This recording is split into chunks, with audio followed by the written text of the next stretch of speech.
Champagne Éditeur Jeunesse présente Les DIY de Maëlie, tome 6, Des langues de vipère.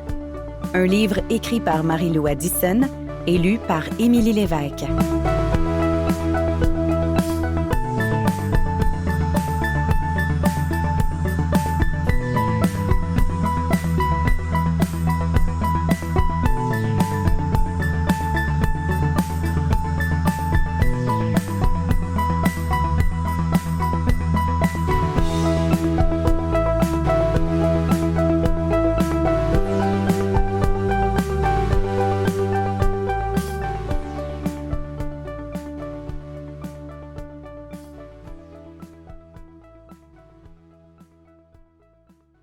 Pour la page « Les lectures d'Amy » qui me surprend par sa passion des livres.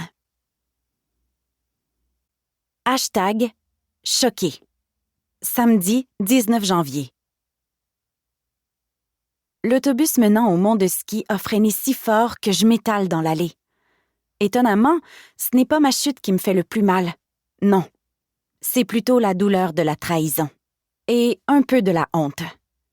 Mais je ne peux pas rester là indéfiniment. Mon chum a sauté sur ses pieds pour venir m'aider, suivi de près par Pamela, alors que je me redresse sur mes coudes. Je fais l'effort de me remettre debout avant qu'il m'ait rejointe. Une fois relevé, je m'immobilise et fais signe aux autres de rester là où ils sont. Je reste ensuite figée un instant. Je cesse même de respirer.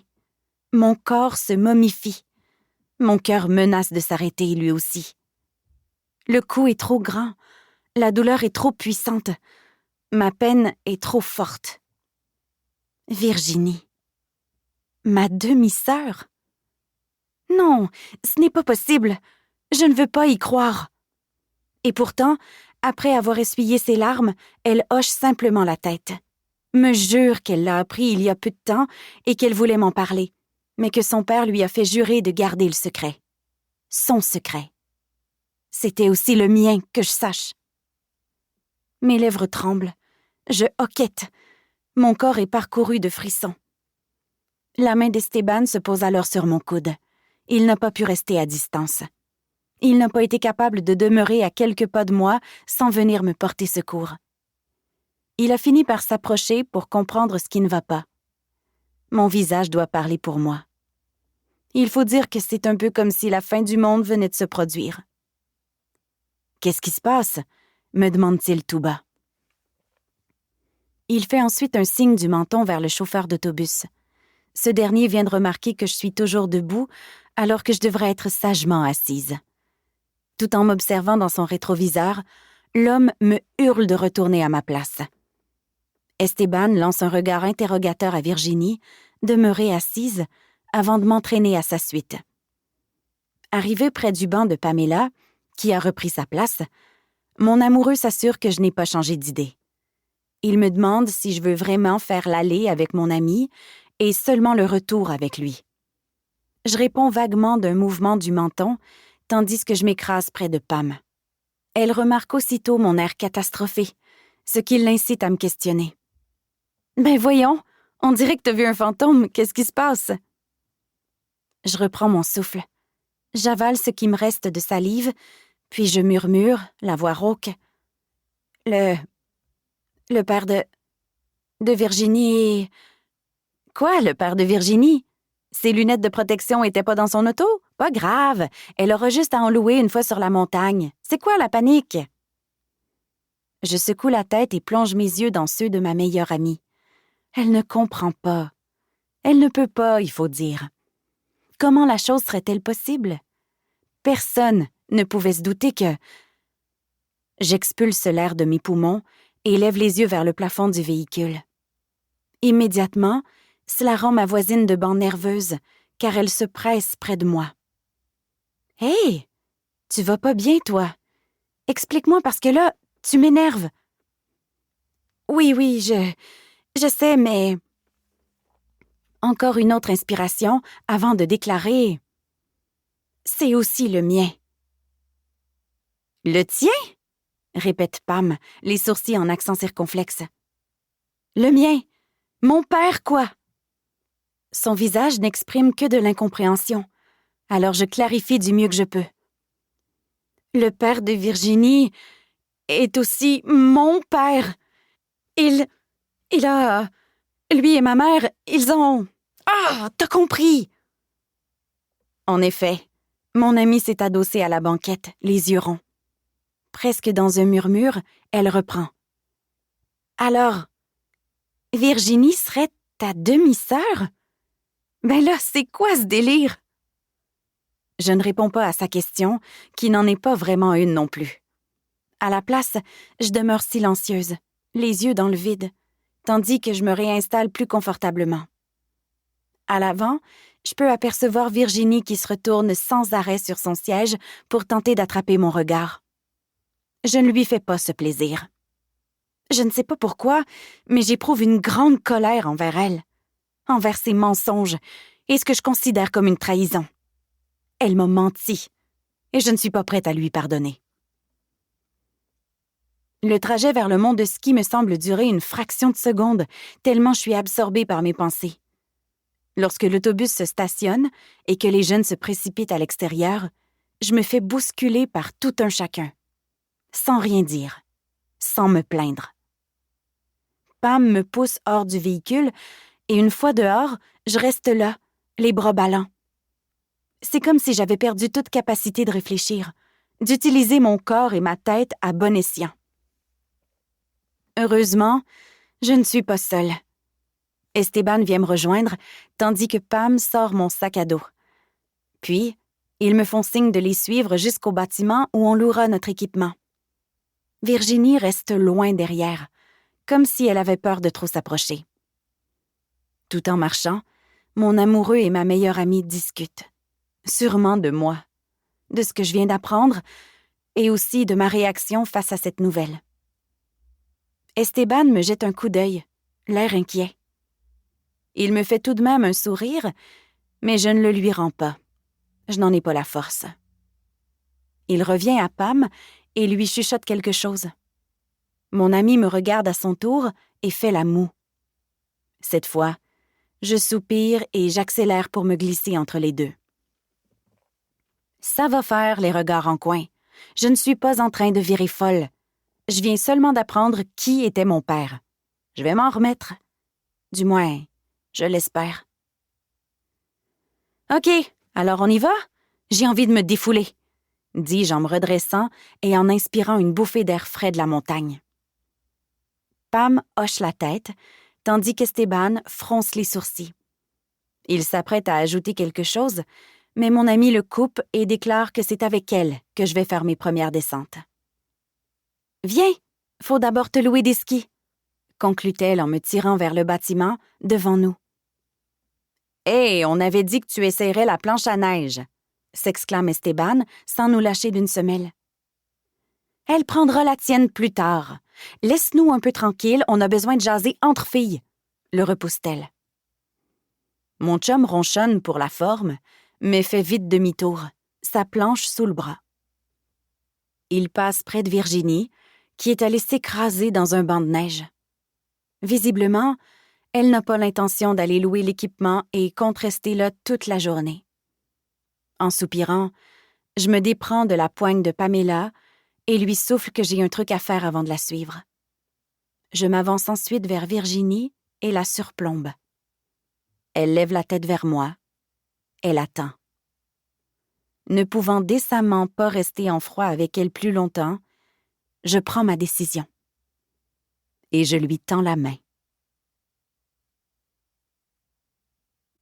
Hashtag Erreur de piste. Samedi, 19 janvier. Le visage fouetté par le vent, je me laisse descendre sur la piste sans tenter de freiner. Il faut dire que même si j'essayais, je n'en serais pas capable. J'ai beau avoir fait du ski 1 ou 2 fois dans le passé, je prends conscience que je n'étais pas du tout prête à suivre Pamela dans une piste experte. Mais pourquoi est-ce que j'ai dit oui aussi? Loin derrière moi, Virginie fait du chasse-neige, les genoux repliés vers l'intérieur, le corps penché à moitié. Elle maîtrise plutôt bien cette technique, me dis-je en tournant la tête à demi pour la regarder aller. Mal m'en prend, car je perds soudain l'équilibre, tandis qu'un de mes skis dérape sur je ne sais quoi. Sûrement une plaque de glace. Je ne sais pas trop comment, mais j'ai réussi à les éviter depuis le début de la journée. Chaque fois, j'étais la première surprise de ne pas me retrouver les 4 fers en l'air, comme dirait mon père adoptif. Sauf que cette fois, je sens que je vais y goûter. En effet, je titube d'un côté, puis de l'autre. Le tout en me retenant de crier à tue-tête.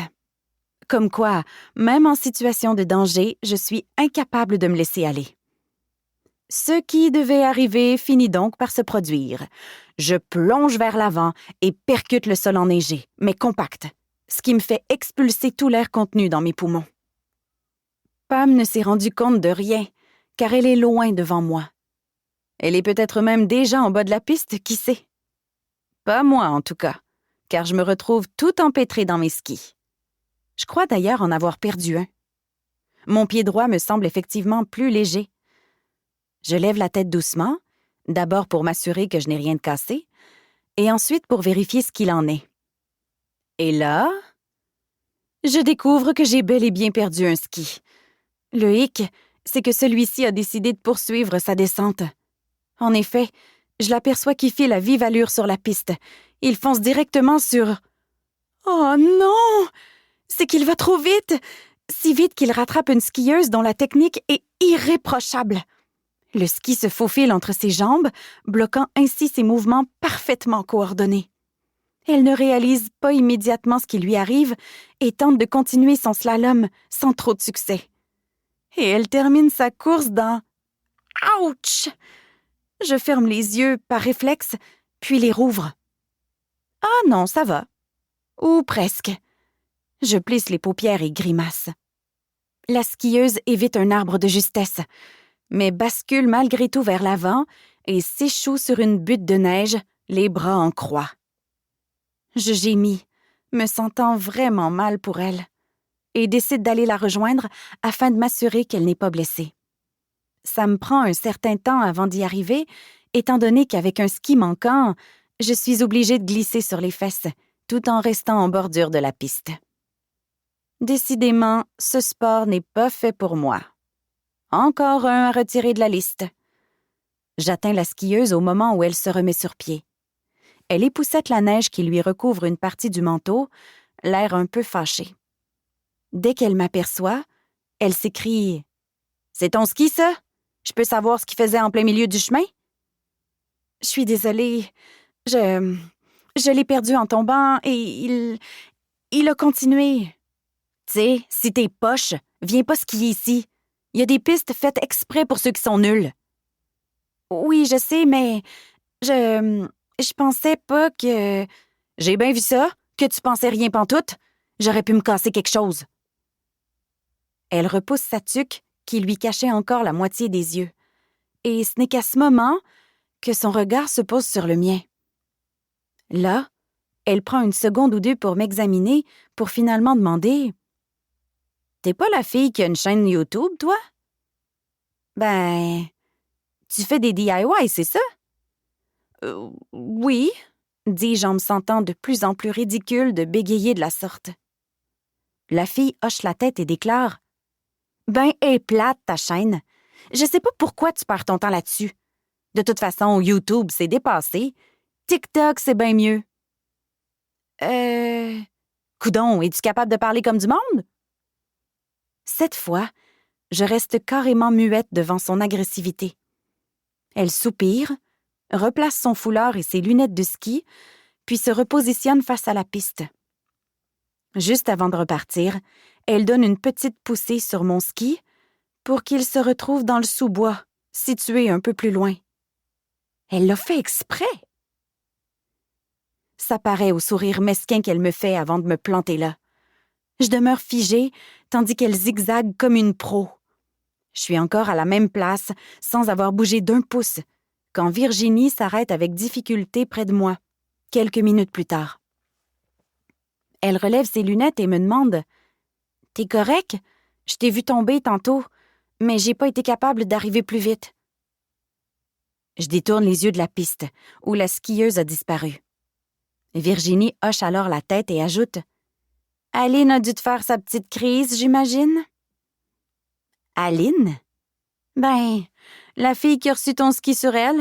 C'est une vraie de vraie bitch. Elle déteste tout le monde. Fais-toi-en pas avec ça. Ah, je la connais pas. Virginie hoche la tête, puis m'explique. Normal, elle est en 5e secondaire. J'espère qu'elle t'a pas reconnu, parce que si elle décide de te faire suer, tu vas trouver le reste de l'année assez long. Ah ouais? Quand elle se met sur le cas de quelqu'un, elle y va pas à moitié. J'étais au primaire avec elle, mais elle était pas mal plus vieille, alors je l'ai pas connue tant que ça. Mais j'ai entendu dire qu'elle avait même poussé un élève à faire une tentative de suicide tellement elle l'avait pas lâché. J'écarquille les yeux, de plus en plus inquiète. C'est que cette fameuse Aline, elle avait l'air de savoir qui j'étais. Ce qui signifie qu'elle pourrait très bien avoir le goût de me faire vivre un calvaire. Et ça, je ne pense pas être capable de l'endurer de nouveau. J'ai tout fait pour me sortir de mon ancienne vie.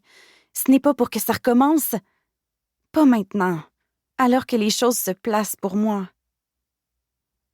Bon, à part cette histoire de demi-sœur retrouvée et de père abuseur, mais les histoires de famille, c'est autre chose. Elles ne sont jamais simples, il faut croire. Je n'ai pas le temps de répondre à Virginie qu'une autre skieuse freine près de nous, nous aspergeant de neige au passage. Lorsque la poudrerie retombe, je reconnais Pam, qui s'écrie « Mais qu'est-ce que vous faites? C'est bien long, descendre une piste! »« C'est beau, on arrive, » répond Virginie. « La prochaine, ça pourrait pas être une plus facile. » Notre amie bougonne un peu, puis déclare « De toute façon, c'est bientôt le temps du chocolat chaud.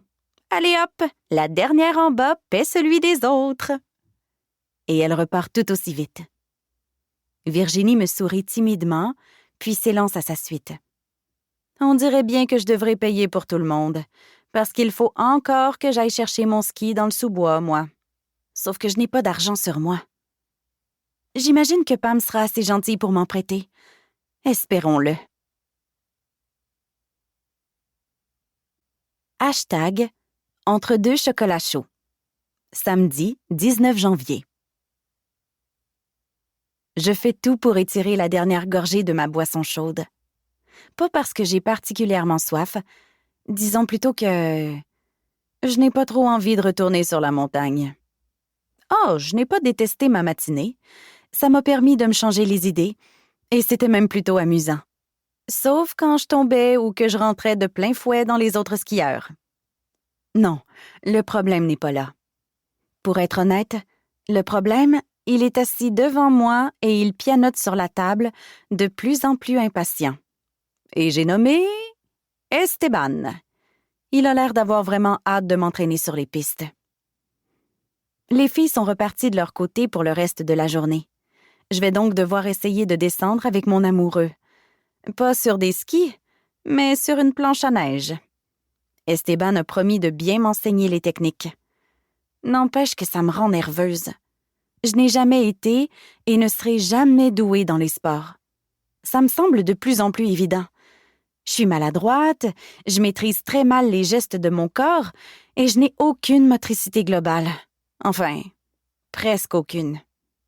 Même en marchant, il m'arrive de m'enfarger dans les craques du plancher. C'est tout dire. Mais je n'ai pas trop le choix. Mon chum me le fait vivement savoir en attrapant la tasse en carton que je viens de déposer sur la table pour aller l'acheter dans la poubelle. Je m'écrie aussitôt « Hey, ça se recycle! » « Trop tard, » réplique-t-il en revenant vers moi. « Allez, debout, on y va. » Mais pas de mais. Il est déjà presque 14 heures. Si tu continues à te trouver des excuses, t'auras même pas le temps de faire une descente. Go! Je rouspète, mais j'accepte de le suivre. Pendant que nous nous dirigeons vers la sortie, j'attache mon manteau et je replace ma tuque. Mon regard est alors attiré par un petit groupe de filles assises dans un coin de la cafétéria. Elles parlent tout bas, tandis qu'une d'entre elles me fixe d'un air mauvais. Je crois alors reconnaître... Mais oui, même sans sa tuque et son manteau, je suis certaine que c'est bien elle. Aline. et elle ne baisse pas les yeux du tout. De toute façon, je suis bien moins forte qu'elle à ce petit jeu. Ça ne prend pas 2 secondes que je détourne le regard et que je reviens à Esteban, qui m'a galamment ouvert la porte pour que je sorte avant lui. Je presse le pas pour ne pas le faire attendre. Quand je passe à sa hauteur, il m'arrête un instant et pose un baiser sur mes lèvres. Puis, il murmure à mon oreille « Ça va bien aller, tu vas voir.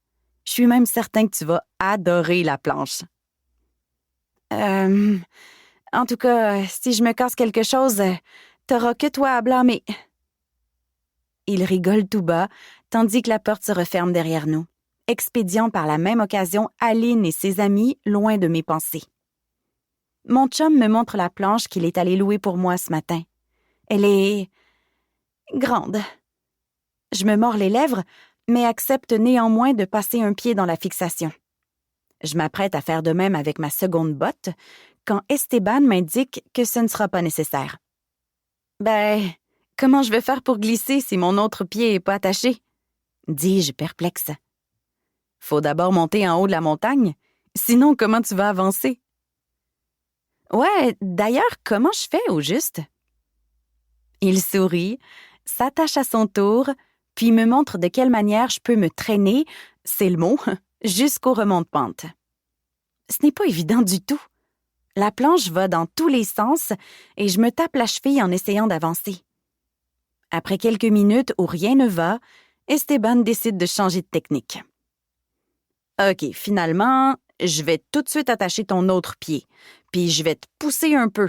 Ça sera plus simple, je pense. Aussitôt dit, aussitôt fait. Mon amoureux me fait glisser jusqu'à la file d'attente et il fait de même lorsque notre tour de nous asseoir est venu. De ce côté, ça va. Je ne suis pas si malhabile quand même.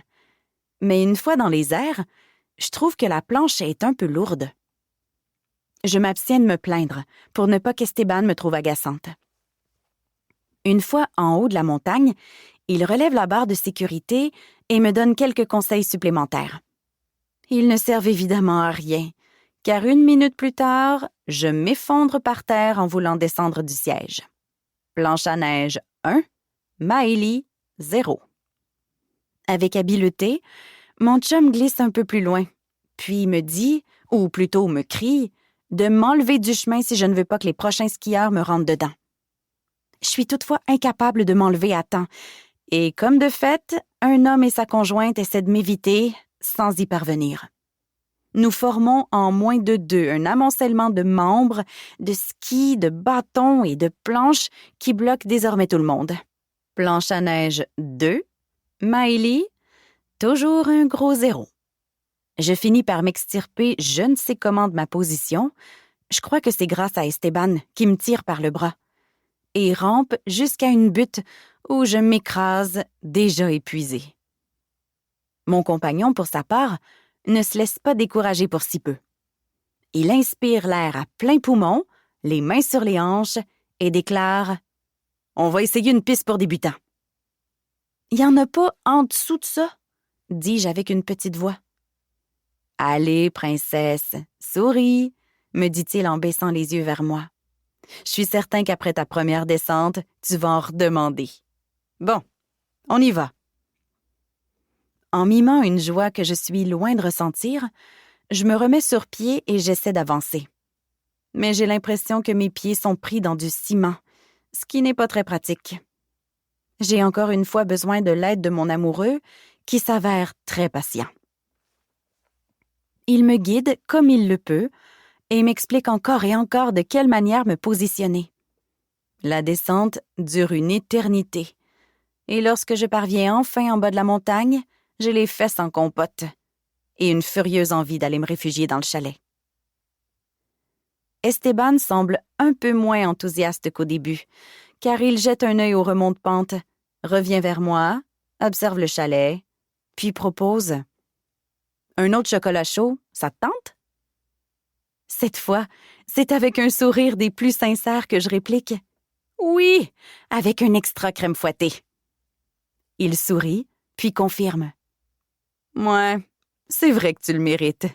Allez hop, après toi, princesse. » Et là-dessus, il se dirige vers le bâtiment. Je l'interpelle bien vite pour lui mentionner que je ne sais pas comment défaire mes fixations. Il revient sur ses pas, soupire, puis se penche et m'aide une fois de plus. Dès que je suis libre, je passe mes bras autour de son cou, me hisse sur la pointe des pieds et frotte mon nez froid contre le sien. « Ah, et j'oubliais, j'ai pas d'argent, va falloir que tu payes. » Finalement, cette journée de ski qui avait bien mal commencé ne se terminera peut-être pas sur une si mauvaise note. Samedi, 19 janvier. Pam, c'est plate que tu sois pas assise avec moi pour le retour. Moi, je sais, mais c'était ce qu'on avait décidé avant de partir. Pam, ouais. Pam, puis, comment c'était la planche à neige? Moi. Prochaine question. Pam, emoji d'un bonhomme qui pleure de rire. Tant que ça? Moi. Pire encore. Pam. Ben là, je t'ai vu aller sur des skis. Me dis pas que t'étais encore plus mauvaise sur une planche quand même. C'est quasiment impossible. Moi. Hey, j'étais bonne sur des skis. Moi. Ben, un peu. Pam. Ouais, si ça peut te faire plaisir, disons que t'étais presque meilleure que Virginie. Moi. OK, on change de sujet. Pam. Si tu veux. Je doute que tu veuilles revenir sur ce que tu as appris ce matin. Moi. Pas tant, non. D'un autre côté, il va bien falloir que je réfléchisse à ce que je vais faire avec cette info maintenant. Pam.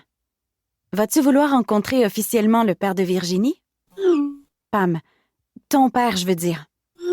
Moi. Aucune idée. Ça me tente pas. Mais est-ce que j'ai le choix? Pam. Évidemment que t'as le choix. Personne va te forcer à faire quelque chose qui te tente pas. Pam. Puis si quelqu'un essaie, il va avoir affaire à moi. Moi. T'es gentille. Moi. Va falloir que je te laisse. Pam. Hein? Mais on n'est même pas encore arrivé. Moi.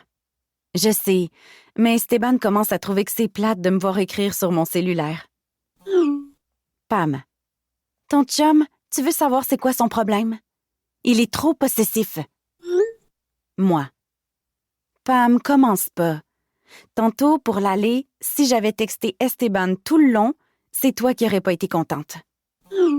Pam. C'est beau, je te laisse tranquille alors. Mais rappelle-moi ce soir. On va pouvoir discuter plus longtemps sans que ton chum soit dans nos jambes. Moi. Emoji pouce en l'air.